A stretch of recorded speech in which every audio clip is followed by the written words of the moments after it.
আজকে একটা চেষ্টা করা হচ্ছে মুক্তিযুদ্ধটা ঘুরাই দিবার জন্য।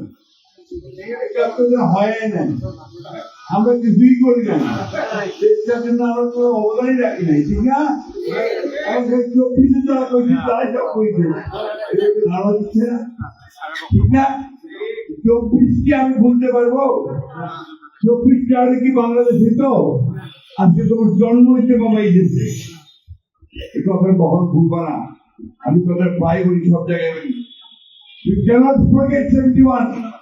ওই 71-এ আমার হাজার হাজার ভাইকে শহীদ করা হয়েছে, অন্যায় এবং গুলিগুলো হত্যা করা হয়েছে। ওই 71-এ আমাদের লক্ষ লক্ষ মানুষ বাড়ি ঘর ছেড়ে পালিয়ে ভারতকে আশ্রয় নিয়েছিল।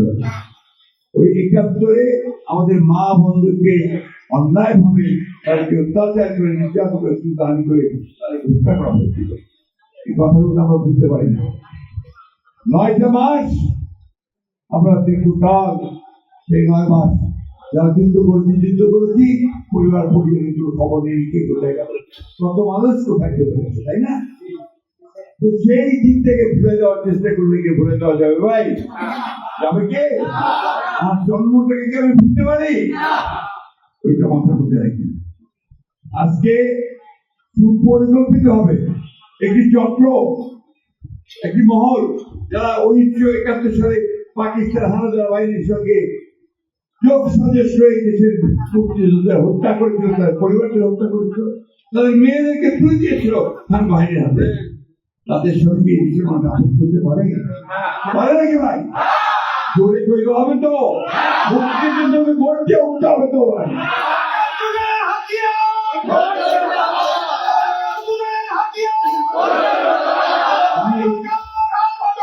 ঠিক আছে, আমি এই কথাগুলো বলতাম বলি না, তারপরে বলতে যে কারণে এরা আজকে দেশটাকে ঘিরে খাওয়ার চেষ্টা করছে, গ্রাস করার চেষ্টা করতেছে। আমাদের ধর্মপ্রাণ মুসলমান ভাইদের ধর্মীয় অনুভূতিকে বিক্রি করে তারা ওই কাজগুলো করতে চায়। আমরা সেটা হতে দিতে পারি। আজকে আমাদের রুখে দাঁড়াতে হবে। আমাদেরকে আমাদের যে মুক্তিযুদ্ধের যে চেতনা, সেই চেতনাকে সামনে আনতে হবে।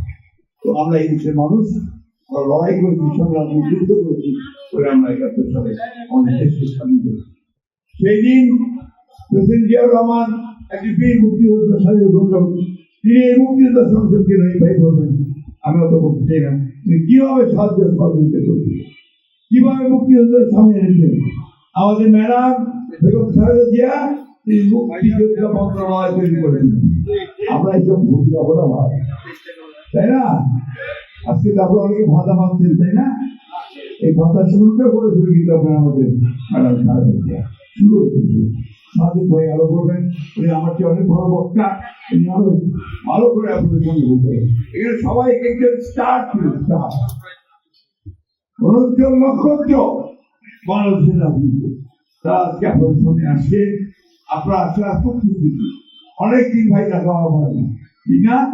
জবাব হওয়ার সবচেয়ে আমার কাজের জন্য সবচেয়ে যেতেও পারে না। আজকে আপনারা আসছেন, আমাদের সৃষ্টি করতে দিলেন না। এই হিন্দু মুসলমান ভাগ হওয়া দিলেন, আমরা হিন্দু মুসলমান এখানে ভাই ভাই একসাথে আছি, ঠিক না? সারা জীবন ধরে আছে, যুদ্ধ করছি একসাথে। এটাকে যেন তো ভাগ করতে না পারে।